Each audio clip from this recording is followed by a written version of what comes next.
Shalom saudara-saudara, kita berjumpa kembali di dalam renungan edisi Senin 21 September.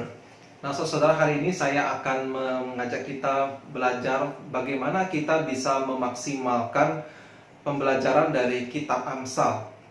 Sebelumnya mari kita berdoa sejenak. Tuhan, kami bersyukur untuk hari baru yang Kau berikan kepada kami. Hari ini kami akan belajar bagaimana memahami sebuah kitab yang Kau berikan kepada kami, yaitu kitab Amsal. Biarlah pelajaran hari ini boleh berguna bagi kami, yaitu supaya kami mencintai hikmat Tuhan yang tertuang dalam tulisan di kitab Amsal ini. Pakai hamba-Mu, berkati kami. Dalam nama Tuhan Yesus kami berdoa. Amin. Nah saudara, kitab Amsal adalah kitab yang berisi perkataan-perkataan.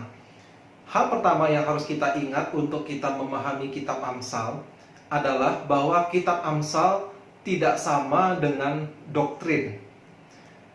Ini adalah prinsip yang penting karena banyak orang Kristen yang menjadi bingung ketika membaca kitab Amsal lalu memegangnya sebagai sebuah doktrin. Sekali lagi saudara, kitab Amsal bukanlah berisi doktrinal, tetapi kitab Amsal sebetulnya adalah kesimpulan-kesimpulan pelajaran hidup yang diamati oleh para penulisnya. Mereka mengamati dengan hikmat dari Tuhan, lalu mereka menuliskan kesimpulan-kesimpulan mereka.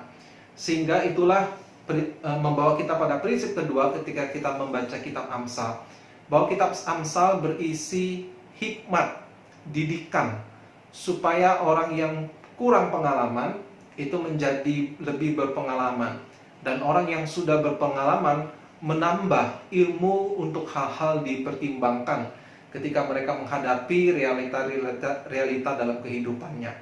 Nah, oleh sebab itu saya akan berikan 3 ayat yang sebagai ilustrasi kita sekaligus menjadi perenungan kita hari ini, yaitu Amsal atau pelajaran hikmat tentang harta. 3 ayat, yang pertama adalah Amsal 13 ayat 11. Di situ dikatakan, harta yang cepat diperoleh akan berkurang, tetapi siapa mengumpulkan sedikit demi sedikit menjadi kaya. Nah saudara-saudara, pelajaran dari hikmat ini adalah soal mengumpulkan harta. Ada resiko yang lebih besar ketika seseorang mendapatkan harta dengan cepat. Sekali lagi, risiko tidak selalu terjadi, tidak harus terjadi. Karena ini adalah pengamatan, hasil pengamatan dari sang guru hikmat, penulis Amsal ini mengamati kehidupan.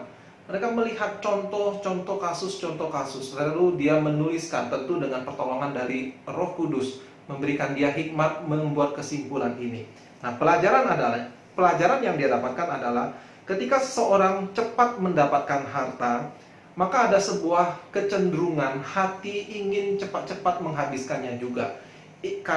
Mungkin karena senang, mungkin karena hawa nafsu, keinginan-keinginannya, maka harta yang cepat didapatkan akan berkurang. Tetapi dia melihat kebalikannya, kecenderungan kebalikannya, yaitu orang yang mengumpulkan sedikit demi sedikit. Artinya ada suatu usaha yang panjang, yang terus-menerus, lama, membutuhkan kesabaran. Nah, karena dia sadar dia mengumpulkannya itu lama, sedikit demi sedikit, maka hatinya itu lebih terkontrol dalam memakai hartanya.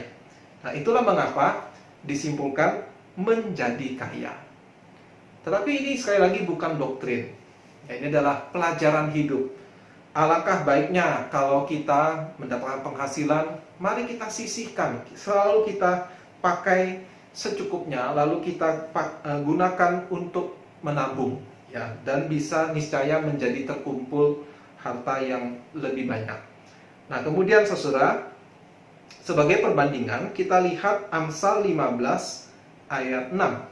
Demikian firman Tuhan, di rumah orang benar ada banyak harta benda, tetapi penghasilan orang fasik membawa kerusakan.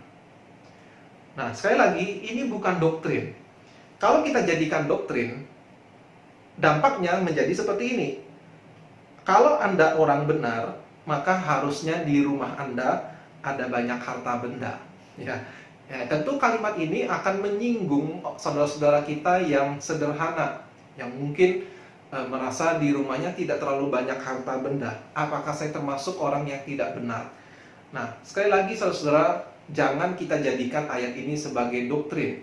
Tapi ini adalah kesimpulan dari penulis hikmat, mengamati, lalu Tuhan memberikan hikmat pada dia untuk membuat sebuah kesimpulan yang kita sebut dengan Amsal. Pelajarannya adalah, orang benar itu akan dipelihara Tuhan.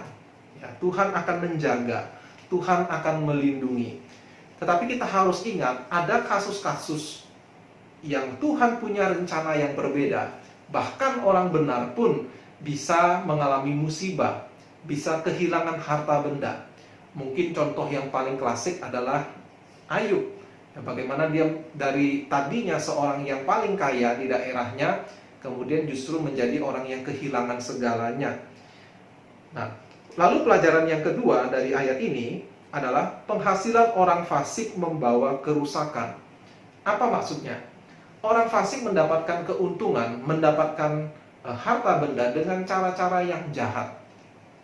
Justru ketika orang fasik mendapatkan penghasilan, justru dia akan pakai itu untuk membuat kejahatan-kejahatan yang lain. Mungkin seperti mabuk-mabukan, mungkin seperti perzinahan, dan hal-hal negatif yang lain. Itulah mengapa penulis Amsal menyimpulkan, mengkontraskan orang benar dengan penghasilan orang fasik akan membawa kerusakan. Nah, di pasal yang sama, saudara-saudara, di ayat 16, kalau kita baca, seolah-olah bertolak belakang dengan ayat 6. Demikian firman Tuhan. Lebih baik sedikit barang dengan disertai takut akan Tuhan, daripada banyak harta dengan disertai kecemasan. Loh, ayat 6 tadi kan bilang orang benar di rumahnya banyak harta benda. Tetapi saudara, itu bukan doktrin. Pada kenyataannya, sang penulis hikmat pasal Amsal 15 ini mengamati dan lalu mengakui memang ada orang yang takut akan Tuhan, yang juga hidupnya sederhana. Dan itu tidak mengapa. Bahkan dia berani mengatakan, membuat kesimpulan, lebih baik sedikit barang. Ya, ini kontras dengan ayat 6. Dengan disertai takut akan Tuhan, daripada banyak harta dengan disertai kecemasan. Ya, sekali lagi adalah hikmat, kesimpulan. Karena dia tentu sudah melihat bagaimana banyak orang oleh karena hartanya justru menambah-nambah kesusahan dalam hidupnya. Menambah banyak pikiran, menambah banyak kecemasan. Ya, mungkin ada sebagian orang yang anak-anaknya menjadi ribut, ya, saling ingin mencelakakan karena warisan. Mungkin ada orang kaya yang karena begitu banyak orang yang bekerja padanya, jadi dia merasa tanggung jawabnya begitu berat. Keputusan-keputusan dia ambil itu akan mempengaruhi banyak orang di bawah dia, banyak keluarga bergantung pada dia, sehingga kecemasan itu pun ikut bertambah. Nah, itulah mengapa dikatakan orang yang banyak harta disertai dengan kecemasan. Nah, ini dikontraskan dengan orang yang sederhana tetapi disertai takut akan Tuhan. Jauh lebih berbahagia. Dan ayat itu diparalelkan dengan ayat 17. Lebih baik sepiring sayur dengan kasih daripada lembu tambun dengan kebencian. Nah, sekali lagi saudara, ini adalah hikmat, ya, bukan doktrin. Tidak bisa kita jadikan doktrin bahwa ya kalau gitu orang beriman lebih baik makan sayur saja. Tidak seperti itu, saudara. Nah, kiranya beberapa ayat ini bisa menginspirasi Anda ketika Anda membaca kitab Amsal. Ada banyak hikmat yang bisa kita dapatkan di situ. Kesimpulan-kesimpulan pengamatan dari para hamba-hamba Tuhan pada masanya. Dan itu akan berlaku dalam kehidupan kita juga. Sampai di sini, sampai jumpa kembali. Tuhan Yesus memberkati.